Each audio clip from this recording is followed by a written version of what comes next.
Hi guys, I'm Anita and I'm back with another video. So before I get into this video, I just want to say that I am happy I'm doing Booktube.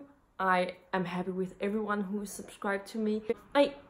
Over the past year, I have been in a bit of a drought or something when it comes to engage new viewers to my channel. By the end of 2018, I reached 700 subscribers, and one of my goals back last year was that I would have loved to hit 1,000 subscribers over 2019, because that will also be the leeway where I am allowed to monetize my videos again because of the restrictions YouTube made on the whole creator small YouTubers thing that I did last year. So my reasons for doing this is because I've noticed that I have only gained, I'm currently at 781 subscribers, give or take a couple, because every time I upload some, YouTube's algorithm shows me that I've lost a couple of subscribers. So it's been a bit of a rough year, because every time I upload something, I will always see someone leaving.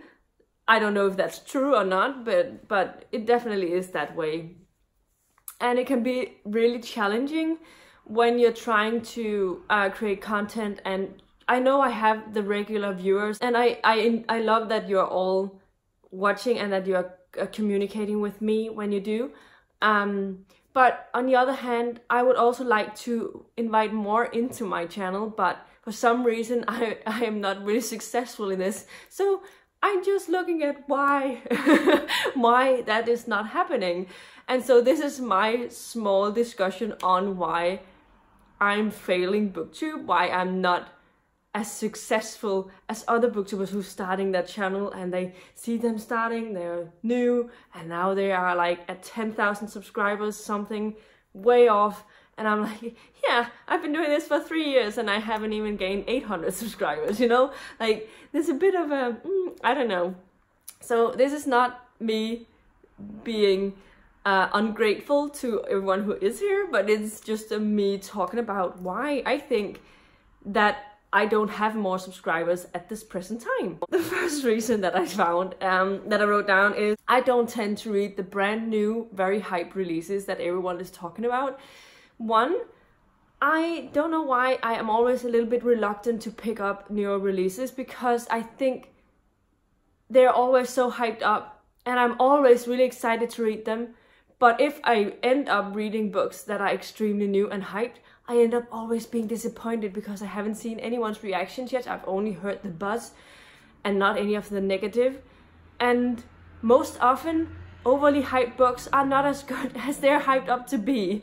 One of the things I tried this month, I tried reading the brand new releases. I read Gideon the Ninth and I read 10,000 Doors of January, two books that I have been so excited to read because the buzz is there. I DNF'd 10,000 Doors of January because I could not. And I read through Gideon the Ninth, but I gave it 2.5 stars. So yeah, that is why I don't read the brand new releases that are super hyped, because I tend to become a little bit disappointed. The only ones that I read immediately is the ones that I am currently working on the series and I want the next one or something like that. And that is not happening very often either. So yeah, let me know if that's something you've noticed, or let me know if that's something you struggle with as a YouTuber, or if you just go with the flow. That's good too. The second reason is I don't know how to be social on other social media platforms. That is a real challenge for me. Like, Twitter is the place where everyone communicates. On Booktube, you always see other booktubers talk on Twitter left and right and to each other and about each other's channels and all of that. And I try to engage sometimes, and I try to write something on Twitter sometimes, but it's so hard when you don't get any response ever. And so I've just lost my faith in it. And I don't know, I sometimes post on Instagram. That is probably the only place other than YouTube that you will see me post some content. But again, on that one, I don't want to spam that one because that is actually a private Instagram account that I also share with my other friends who are not bookish at all and who couldn't care less about what I'm reading. So it's something I don't know how to deal with. But let me know if you have any suggestions on how I could try and make that better, because I definitely want to make more friendships and connections with other booktubers, because I know that the connections you have is the best way to get your name other places and get people onto your channel. The shout-outs that I've had from other people is the ones that gained me the majority of my subscribers.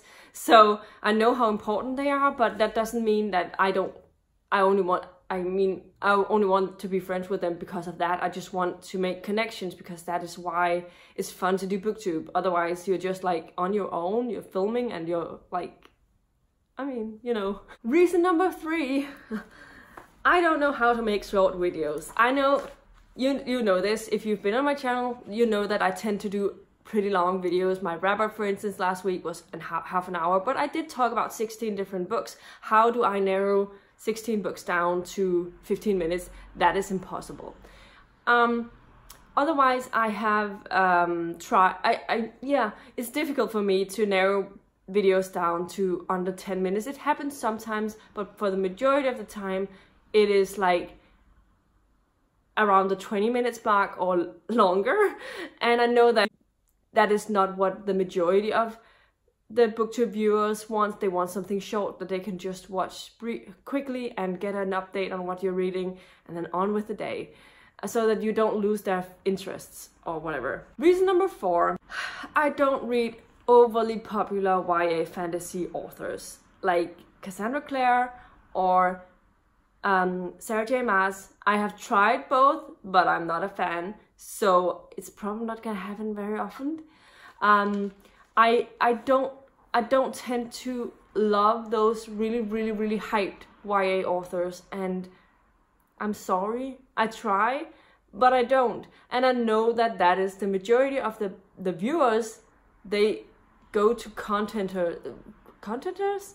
They go to creators who read that kind of content, and that's great. That is good for them, but that's just not me. Reason number 5, I'm terrible at optimizing my videos. SEO friendly. So, you know, this is the technical part where you have to make sure that you have the catchy title of your video that is like clickbaiting. I don't know how to do that. All of the tags in the descriptions, I don't know. I have never been meticulous enough to go and search for what is the good tags to use. I'm probably a little too lazy when it comes to that.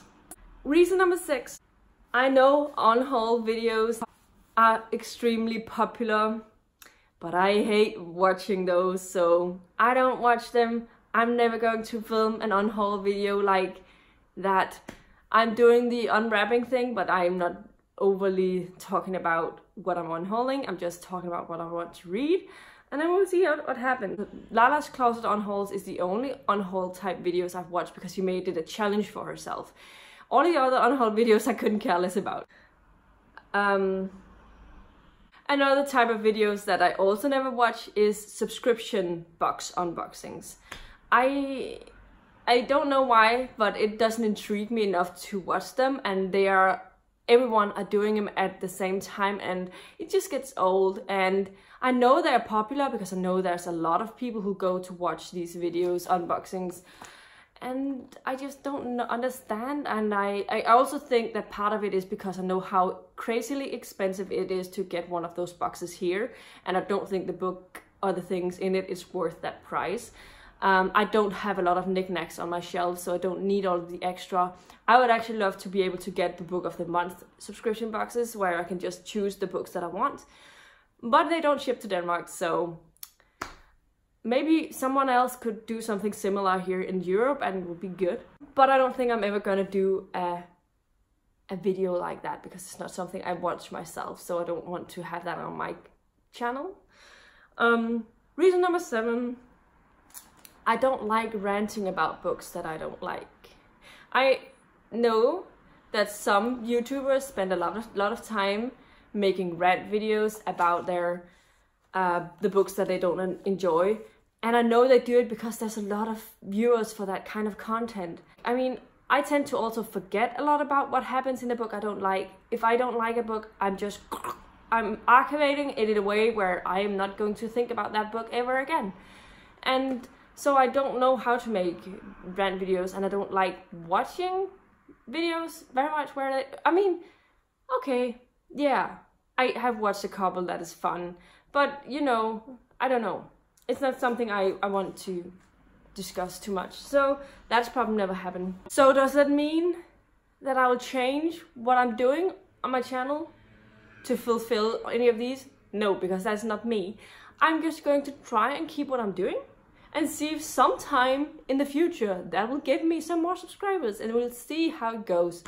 Otherwise, if you have any suggestions, I'm always up for suggestions of what I could do to make it better but still be myself.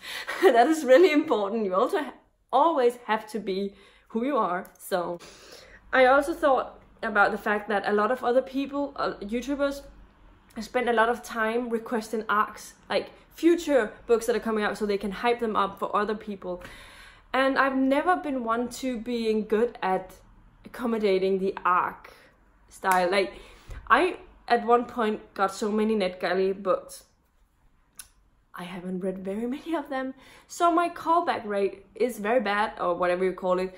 So I don't think I'm ever going to be able to request books on that NetGalley and be approved, because I have such a bad response. I think it's the fact that I have to read this at a specific time, and I'm not good at that. I'm not good at just... It sounds weird, but I don't know. I've thought about maybe next year I'm going to try and see if I can get a few arcs in, like read them a couple of months ahead before they're coming out or something, but I also don't want to read books I'm not excited about. So I don't really know what to say.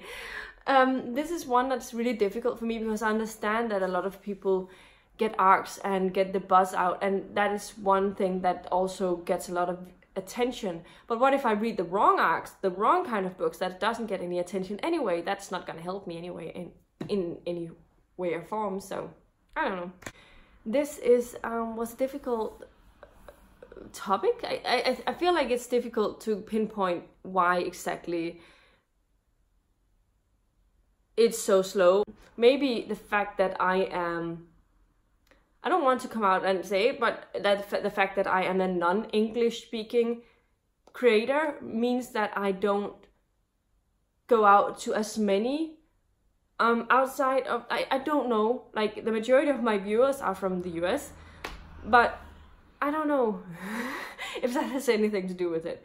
But please do let me know if there's anything you think that could be a reason that you've seen other people do a lot that gets a lot of attention. I don't know. I feel like I try to do different things and try new projects, try new things, but it's difficult and it doesn't always go the way I want to. But this was my video for today. Maybe this will get some views, who knows? Maybe this will get some response, who knows? I don't know. I never really seem to know which videos are going to be popular on my channel and which not. I mean, the only thing that I know that a lot of people like to watch is recommendations video, and I do that sometimes. I recently did a video about my favorite fantasy authors. Also, I don't think that people have any sort of specific thing they relate to me about, like where they think of a thing and they think of my channel. I don't think I have that knack, you know, the niche that other people have. Because when I think about it, I feel like I'm a fantasy reader. Like I have a part of the Booktube SFF community, but I don't often get mentioned in terms of Booktube SFF creators, and sometimes that's weird. I wonder what people think of my how people think of my channel, if they think of it as more of this or more of that, or what do they go to my channel for? That's something I'm not really sure. because I feel like I mean, last month I read 11 books of the 16 were fantasy related. Like, I think, or maybe it was 9 of them. Maybe it was 9 of the books out of the 16 were fantasy related. So there are 4 urban fantasies, 4 regular fantasies, and 1 science fiction book. And the other things were other things. And I think that that definitely, in my opinion, suggests that I'm a fantasy reader rather than anything else. But I just don't think that I can justify just reading the one genre. I also want to explore other things and read other genres from time to time, because I think it's important to challenge yourself in your reading as well. I don't know. Anyway, yeah, this was all I had for you today. If you liked the video, please give it a thumbs up, subscribe to our channel if you haven't already, and I'll see you in my next video very, very soon. Goodbye.